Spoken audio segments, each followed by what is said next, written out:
एक समय की बात है। एक छोटे से गांव में एक लड़का था जिसका नाम था आर्यन। आर्यन चॉकलेट का बहुत बड़ा प्रेमी था। उसे चॉकलेट के बारे में सब कुछ जानना था। गांव में एक पुरानी दुकान थी जहां चॉकलेट की अलग अलग किस्में बिकती थी। लेकिन आर्यन का सपना था कि वह चॉकलेट की दुनिया में जाए और वहां की जादुई दुनिया को देख सके। एक दिन आर्यन ने एक अजीब सा सपना देखा। सपना था चॉकलेट की एक अद्भुत दुनिया का, जहां चॉकलेट के पेड़, चॉकलेट के झरने और चॉकलेट के पर्वत थे। सब कुछ चॉकलेट से बना हुआ था। वह सपने में देखता है कि लोग वहां चॉकलेट के साथ खेलते हैं और खुशी मनाते हैं। आर्यन ने ठान लिया कि वह इस चॉकलेट की दुनिया को खोजेगा। अगले दिन उसने अपनी माँ से कहा कि वह गांव के बाहर की पहाड़ी पर जा रहा है। माँ ने उसे सावधानी बरतने की सलाह दी। लेकिन आर्यन को अपनी खोज पर जाना था। वह पहाड़ी पर चढ़ने लगा और अचानक एक चमकीली रोशनी दिखाई दी। जैसे ही वह रोशनी के पास पहुंचा, उसे एक दरवाजा दिखाई दिया। उसने दरवाजा खोला और अंदर गया। वह वहां पहुंचा तो उसके चारों ओर चॉकलेट के पेड़ थे। चॉकलेट के फल लटक रहे थे और एक चॉकलेट का झरना बह रहा था। आर्यन की आंखें चमक उठीं। उसने झरने से चॉकलेट का पानी पिया और उसे अद्भुत स्वाद मिला। वहां एक प्यारा सा बौना था जिसका नाम था चॉकलेटी।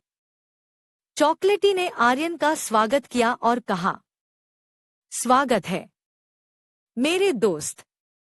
यह चॉकलेट की दुनिया है। यहाँ तुम्हारी हर इच्छा पूरी होगी। आर्यन बहुत खुश हुआ और उसने चॉकलेटी से पूछा, क्या मैं यहाँ हमेशा रह सकता हूँ? चॉकलेटी ने हंसते हुए कहा, यहाँ रहना तो संभव नहीं, लेकिन तुम यहाँ की कुछ मजेदार चीजें सीख सकते हो। चॉकलेट की दुनिया में आर्यन ने कई रोमांचक अनुभव किए। उसने चॉकलेट बनाने की विधि सीखी, चॉकलेट के खेल खेले और चॉकलेट की फैक्ट्री का दौरा किया।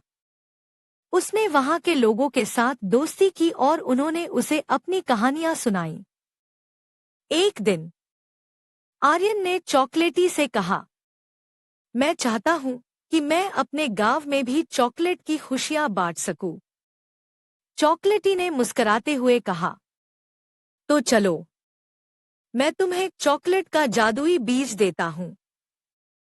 इसे अपने गांव में लगाओ और यह तुम्हारे गांव को खुशियों से भर देगा। आर्यन ने उस बीज को लिया और चॉकलेट की दुनिया से वापस अपने गांव आया। उसने बीज को अपने बैकयार्ड में लगाया और रोज उसकी देखभाल की। कुछ ही दिनों में वहां एक चॉकलेट का पेड़ उगाया। गांव के लोग चॉकलेट के पेड़ को देखकर हैरान रह गए। उन्होंने मिलकर चॉकलेट का उत्सव मनाया और आर्यन को धन्यवाद दिया। आर्यन ने अपनी कहानी सभी को सुनाई और सबने मिलकर चॉकलेट का आनंद लिया। इस तरह आर्यन ने न केवल अपनी चॉकलेट की दुनिया की यात्रा की, बल्कि अपने गांव में खुशियों का एक नया रास्ता भी खोला।